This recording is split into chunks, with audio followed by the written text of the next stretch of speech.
একজন করে করে সিবিআই অফিসারদেরকে রাস্তা থেকে ধরে কার্যত ধস্তাধস্তি করে টেনে হিঁচড়ে নিয়ে যাওয়া হচ্ছে। ওসি শেক্সপিয়ার সরণি থানার ওসির সঙ্গে তথাগত বর্তমান ডিএসপি সিবিআই তাকে জোর করে করা হচ্ছে গাড়িতে।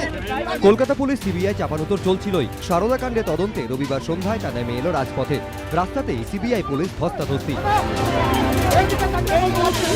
সিবিআই অফিসারদের ঠেলে ধাক্কা মেরে তুলে নিয়ে যাওয়া হলো থানায়। নজিরবিহীন মাত্রা পেল কেন্দ্র রাজ্য সংঘাত।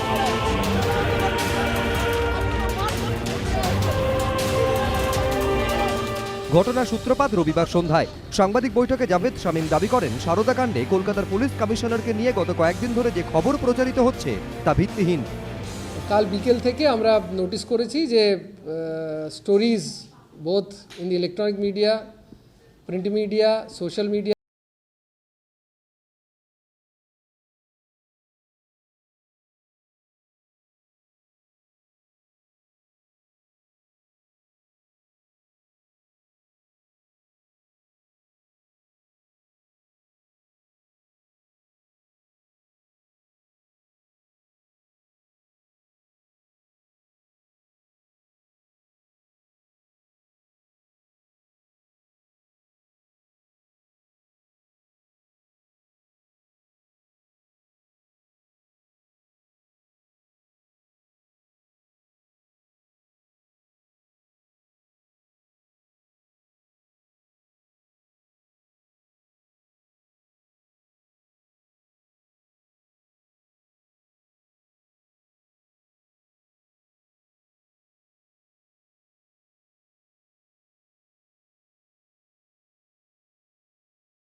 এই গাড়িতে তুলে রাস্তা থেকে নিয়ে যাচ্ছেন।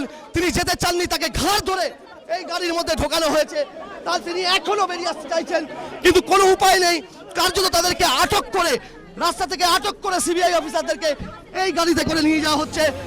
শেক্সপিয়ার সরণি থানার সামনে মোতায়েন করা হয় বিশাল পুলিশ বাহিনী। দুজন নয়, তিনজন ডেপুটি কমিশনার কিন্তু এই মুহূর্তে শেক্সপিয়ার সরণি থানায় রয়েছে।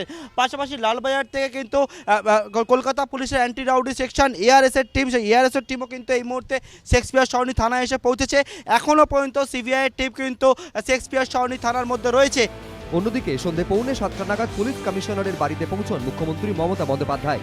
কিছুক্ষণের মধ্যে সেখানে যান এডিজি আইন শৃঙ্খলা অনুজ শর্মা। শুরু হয় উচ্চ পর্যায়ের বৈঠক। পরে একে একে সিপির বাড়িতে যান রাজ্য পুলিশের ডিজি বীরেন্দ্র, রাজ্যের মন্ত্রী ফিরহাদ হাকিম। এক প্রকার দুর্গে পরিণত হয় লাউডন স্ট্রিটের সিপির বাড়ির সামনের এলাকা। কিছুক্ষণের জন্য রাস্তায় যান চলাচল বন্ধ করে দেয় পুলিশ। কিছুক্ষণ আগে মুখ্যমন্ত্রী মমতা বন্দ্যোপাধ্যায় তিনি রাজীব কুমারের বাড়িতে ঢুকেছেন। আমরা দেখতে পাচ্ছি রাজীব কুমারের বাড়ির বাইরে কিন্তু মুখ্যমন্ত্রীর যারা নিরাপত্তার দায়িত্বে থাকেন তাদের একটা বড় অংশের পুলিশ কর্মী তারা কিন্তু রয়েছেন। পাশাপাশি এই মুহূর্তে কিন্তু একেবারে দুর্গে পরিণত করা হয়েছে রাজীব কুমারের বাড়ির সামনে। প্রচুর সংখ্যক পুলিশ সেখানে মোতায়েন করা হয়েছে। এর মধ্যে সন্ধ্যে 7:05 সিবিআই এর ডিএসপি তথাগত বর্ধনকেও এক প্রকার ঘাড় ধাক্কা দিয়ে গাড়িতে তুলে শেক্সপিয়ার সরণি থানায় নিয়ে আসে পুলিশ। তৎপরতা দেখা যায় সল্টলেক সিজিও কমপ্লেক্সে সিবিআই এর অফিসেও। সিবিআই এর অফিসে ঢোকার সব গেট ঘিরে ফেলেন বিধাননগর কমিশনারেটের অফিসাররা। অন্যদিকে সন্ধ্যে 7:50 নাগাদ নিজাম প্যালেসে সিবিআই এর যুগ্ম অধিকর্তার বাড়ি ও অফিসের সামনেও প্রচুর পুলিশ মোতায়েন করা হয়। নিজাম প্যালেসের ভেতরে কেন্দ্রীয় সরকারি অফিসারদের যে আবাসন রয়েছে সেই আবাসনের বাইরে এই মুহূর্তে পুলিশ মোতায়েন করা হয়েছে। তুমি দেখতে পাবে যে এই মুহূর্তে সিবিআই এর যুগ্ম অধিকর্তা পদমর্যাদার যিনি আধিকারিক রয়েছেন তার যে বাড়ি এবং তার যে অফিস, সেই অফিসের নিচে সেখানে ভবানীপুর থানার পুলিশ বাহিনী মোতায়েন করা হয়েছে। সিবিআই সূত্রে খবর, এরপর কেন্দ্রীয় তদন্তকারী সংস্থার তরফে রাজ্যপাল কেশরীনাথ ত্রিপাঠীর সঙ্গে সাক্ষাতের জন্য সময় চাওয়া হয়। অন্যদিকে এই ঘটনায় মোদী সরকারের বিরুদ্ধে ফের রাজনৈতিক প্রতিহিংসার অভিযোগ তুলে মেট্রো চ্যানেলে ধর্নায় বসার সিদ্ধান্ত নেন মমতা বন্দ্যোপাধ্যায়। আমাদের দেশে এমার্জেন্সি থেকেও ভয়াবহ এমার্জেন্সি শুরু হয়ে গেছে। ইলেকশনের আগে সবাইকে জব্দ করবার জন্য, সবাইকে স্তব্ধ করবার জন্য এই কনস্পিরেসি তা মানা যায় না। গণতন্ত্রকে রক্ষা করবার দাবিতে, সংবিধানকে রক্ষা করার দাবিতে বাবা সাহেব আম্বেদকরের আমি এখন থেকে আমি যাচ্ছি, আমি ধর্নায় বসবো। রাত 8:30 নাগাদ সিজিও কমপ্লেক্স ও নিজাম প্যালেস থেকে সরিয়ে নেওয়া হয় পুলিশ বাহিনী। শেক্সপিয়ার সরণি থানা থেকে ছেড়ে দেওয়া হয় সিবিআই অফিসারদের। যুগ্ম কমিশনার প্রবীণ ত্রিপাঠী দাবি করেন, পর্যাপ্ত নথি ছাড়াই আসেন কেন্দ্রীয় তদন্তকারী সংস্থার অফিসাররা। এখানে সিবিআইয়ের কিছু অফিসার তারা লাউডেন স্ট্রিটে এসেছিল, তারা ওখানে উইদাউট এনি পেপার তাদের কথা অনুযায়ী একটা সিক্রেট অপারেশন করতে এসেছিল। আমরা তাদের সঙ্গে যখন ডিসকাস করছিলাম, আমরা তাকে জিজ্ঞাসা করলাম কি সিক্রেট অপারেশন কী ছিল। They could not respond, they came here without any valid papers. অভিযোগ অস্বীকার করে সিবিআই এর দাবি, তদন্ত সংক্রান্ত সব নথিই তাদের কাছে ছিল, কিন্তু অন্যায়ভাবে অফিসারদের আটক করে পুলিশ। हमारे पास सारे पेपर थे, सब उनको दिखाया भी। हम लोग ऑपरेशन में आए थे, पर हमें स्पॉट से ज़बरदस्ती यहाँ पे थाना लाया गया। थाने में हमने कॉपरेशन पुलिस प्रोटेक्शन मांगा, वो भी मना किया। श्रीवास्तव साहब, आपसे पहले जानना चाहेंगे, कोलकाता पुलिस का ये दावा है कि सीबीआई का जो अफसर कोलकाता के पुलिस कमिश्नर के पास गए थे, उनके पास कोई लीगल कागजात नहीं थे। आपका प्रतिक्रिया क्या है, आपका क्या कहना है?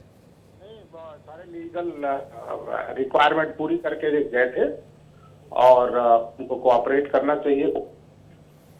पहले 2 साल से more than 2 years we have been giving notices to the police officers who were investigating these cases before Honorable Supreme Court handed over these cases to us.